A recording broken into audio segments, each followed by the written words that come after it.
Let's talk about obesity and coldness. In the cold areas, people actually stay indoors most of the time, so that their body doesn't really experience the coldness. But in some tropical areas, the air conditioning becomes an ordinary indoor equipment, and it's a common practice for people being exposed in the cold air all the time.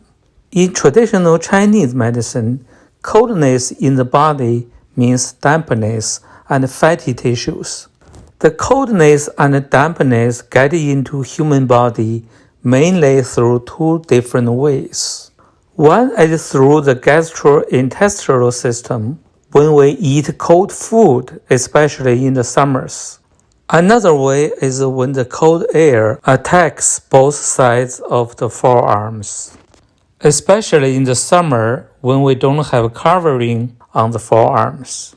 The long meridians start from the hand, pass the arms, and get into lungs. When the long meridians are attacked by the coldness, people become easy to get asthma, bronchiolitis, bronchitis, even pneumonia. Besides these, many chronic pain conditions in the lower neck and upper back areas are also due to the coldness in the long meridians. The dampness and coldness in some food aggravate the situation. They are the sweet food, milk, and fruit. The Chinese medicine considers sugar as dampness, and modern science considers sugar aggravate the inflammation that leads to the pain. Most of the fruits are sweet, sour, and acidic. The local fruits are better since they fit the body build of the local people. Similar issues are the milk for the descendants of crop farmers, especially in the East Asia area, since their ancestors survived and passed the gene without drinking milk. Then milk become a dampness for these people. With all these cold and dampness conditions, one is easier to gain weight. Ginger is the food to warm people up. Chinese medicine considers ginger is the best food for the summer, which is the season that people's interior are actually cold. It is harmful to eat more cold food in this season, which is why when you go to a sushi restaurant, the raw fish that is cold is always served with some ginger and is free. Here the cold doesn't mean low temperature, it's the quality of the food. Similar are the drinks like beer, which is also cold.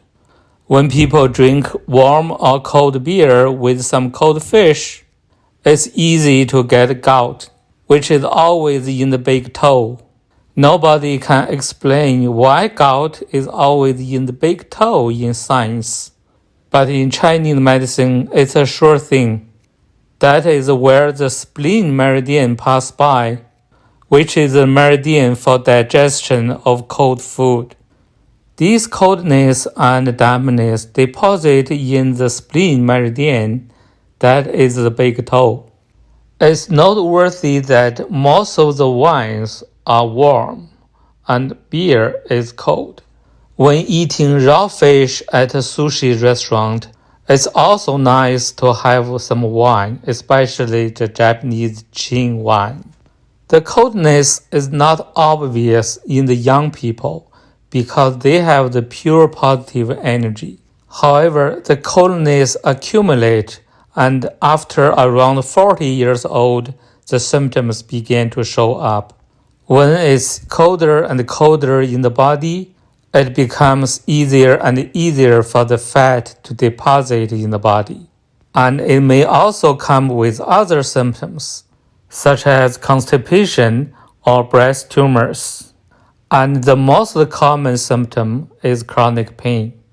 With control on weight gain, these issues and symptoms could improve.